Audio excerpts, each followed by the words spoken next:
You know, as it starts to cool down in the fall and all the way into the winter, one of the most effective baits you can possibly be throwing is a jerkbait.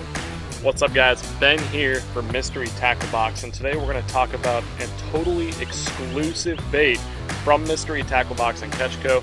That is this brand new Hunch jerkbait.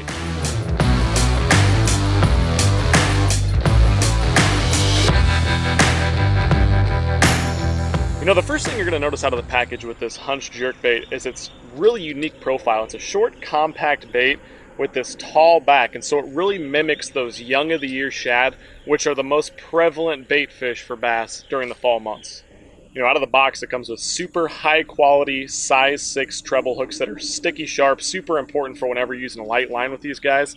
And the paint schemes are awesome on these. They come in a wide variety of different colors. You can purchase them individually and exclusively at mysterytacklebox.com. You can really match up any color based on whatever water conditions you're faced with, weather conditions, or the primary forage within your water. This bait dives down about 2 to 4 feet. I can generally get it down to about 4 feet on a long cast, and it has a ton of flash and erratic action, which is exactly what you're looking for in a jerkbait. When you hit that thing on a slack line, you want that bait to shoot and dart and roll and throw all that flash.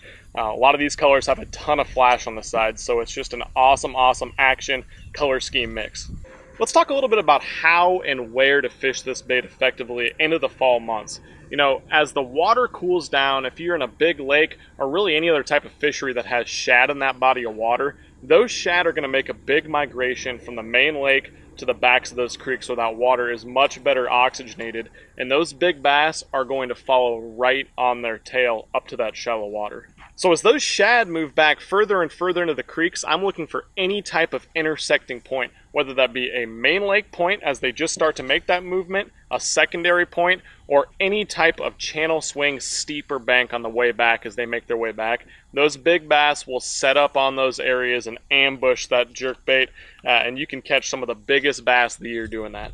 You know, as far as the conditions of what I look for when I'm throwing a jerkbait, I want two things. I want clean water, 2 or 3 feet of visibility and up. That's when this guy will really shine and outperform other baits. And I definitely want wind.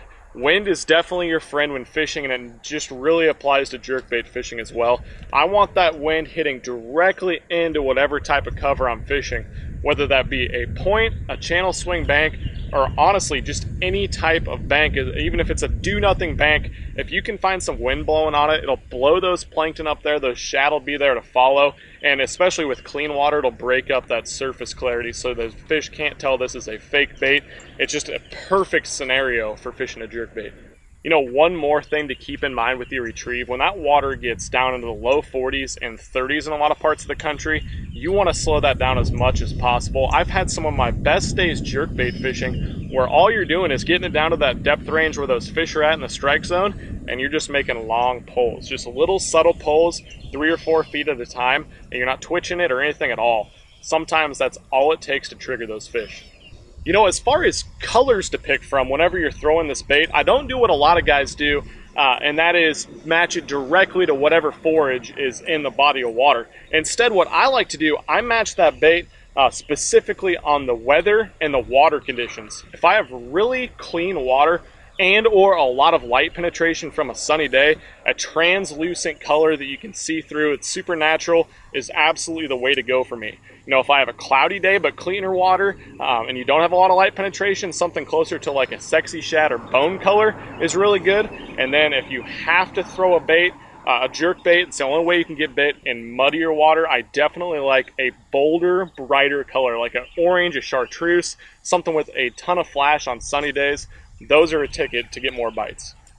So let's talk about the tackle I like to throw this bait on. You know, a lot of guys like to throw jerkbaits on spinning rods, and I will do that if it's super windy. You know, this isn't a real heavy bait, but I found it casts very well on casting gear as well. So my main rod that I throw this on is a 7-foot, it's a medium power, medium fast action rod. It's not a super fast action.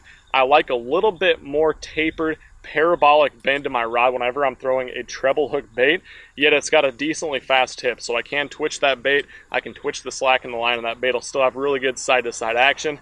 You know, as far as line preferences, I almost exclusively use 10-pound fluorocarbon line. And that does a couple things. You know, fluorocarbon sinks, so it gives you a direct contact to your bait. I've never really seen to where I'm pausing this bait long enough to where it's sinking the jerkbait or having any type of negative effect on it. But it also has almost no stretch and great visibility. So it's almost completely invisible to the fish, and whenever you get a bite way out on a long cast, it doesn't stretch a whole lot, so you can get those hooks buried into that fish's mouth. You know, for reel selections, it just depends on how fast I'm fishing the bait. If I'm really twitching it early fall and you got warm water, I will bump it up to a 7-to-1 gear ratio so you can get the slack out of your line as quick as possible and really pick up on those fish. But if I'm fishing those days when it's super slow and I just have to drag that bait for a nice, slow, methodical retrieve, 6-3-to-1 is just the sweet spot for me.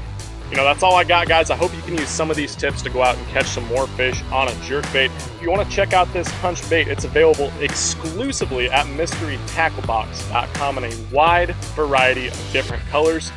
Go out and throw this bait, match the color to whatever conditions you're faced with, and you're going to catch some more fish this fall.